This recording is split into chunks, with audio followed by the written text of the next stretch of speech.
Donc bonjour à tous, donc, je vais vous expliquer comment enlever les arbres de roue d'un Dana 44, donc Jeep, qui ont des C-clips.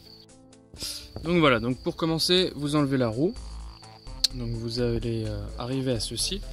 Ensuite il faut retirer les deux vis de derrière, là, pour défaire en fait les étriers de frein. Donc voilà, c'est ces vis là, les longues, c'est du 13. Voilà, ça s'enlève bien avec du 13. Ensuite, vous enlevez donc l'étrier de frein. Alors bon, moi je l'ai pas remis complètement, mais là il y a la languette, donc on lève la languette et on tire l'étrier. Donc moi je vais le caler là-bas derrière, tac, pour qu'il bouge pas. Ensuite, donc bon, des fois là c'est un peu grippé, donc on n'arrive pas bien à sortir le disque de frein. Donc là, moi comme il est déjà démonté, c'est facile, on l'enlève. Voilà, donc on arrive là, donc nous on n'a pas le trou qui est là en fait, donc parce qu'on a des C-clips. Bon, moi j'ai mes plaquettes à changer, hein, les plaquettes de frein à main qui sont complètement nazes, donc je vais en profiter pour le faire. Donc du coup, une fois qu'on a démonté les roues, les freins, on va ouvrir donc du coup l'arrière du différentiel. Donc alors l'opération à suivre, donc il faut démonter cette pièce qui se trouve ici.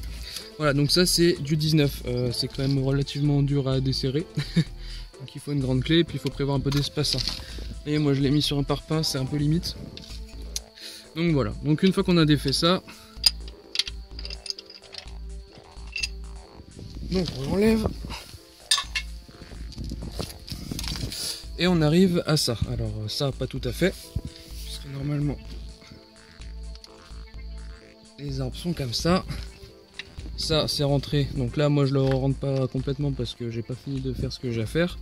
Donc ça c'est rentré complètement.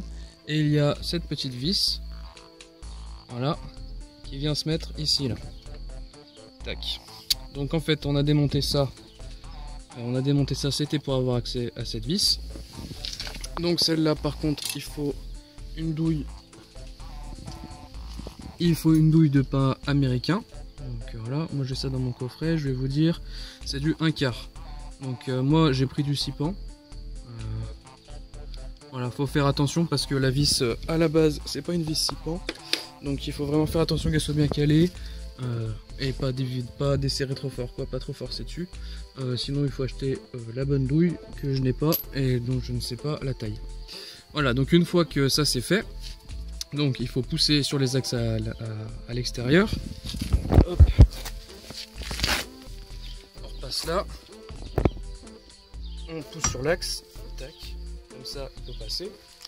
Il passe pas parce que j'ai pas enlevé l'axe. Voilà, donc cet axe en fait faut l'enlever. Tac. Pour pouvoir, vous voyez, pousser l'arbre. Une fois que l'arbre est enlevé, hop, je sais pas si vous voyez, ici là on a l'endroit où il y a le C-clip. Voilà à quoi ça ressemble. Donc là il suffit juste de le faire tourner autour et puis il tombe au fond là, on le récupère. Et pour le remettre c'est la même opération. Voilà, donc une fois qu'on a enlevé ces fameux C-clips, on voit, on peut tirer l'arbre. Donc il faut faire super attention. Moi je vais pas le faire comme ça. Je vais le faire plus tard. Pour ceux qui ont l'ABS, il faut faire attention de ne pas abîmer le capteur d'ABS qui se trouve juste derrière là. Voilà, donc à faire délicatement. Et puis après, je vous reprendrai pour vous montrer comment on enlève les roulements. Voilà, donc une fois que vous avez fait tout le reste, donc il ne reste plus que les roulements à enlever. Donc on pose un arrache-roulement. Voilà. Pour le joint SPI, c'est pas bien compliqué à enlever, il n'est pas monté, il y a beaucoup moins de force à exercer pour l'enlever. Par contre pour le roulement, moi je vous conseille de faire péter la cage avec un tournevis. De toute façon vous l'enlevez, hein, vous pouvez le détruire. Attention à ce que les petits rouleaux ne finissent pas dans le pont, parce que c'est un peu plus galère à enlever quand c'est parti au fond, donc faire attention à ça. Voilà. Une fois que vous avez enlevé du coup les rouleaux, c'est super simple de mettre l'arrache-roulement, au moins il tient bien. Et puis voilà, là il reste plus qu'à visser cet écrou et puis on a notre roulement qui sort. Voilà. Voilà, donc moi je suis en train de le défaire là. J'ai déjà fait l'autre côté. Vous voyez, ça se sort bien. Moi j'ai un peu plus galéré de l'autre côté. C'était un peu monté plus en force. Et le roulement est dans un moins bon état. J'ai enlevé la cage du roulement. Tac.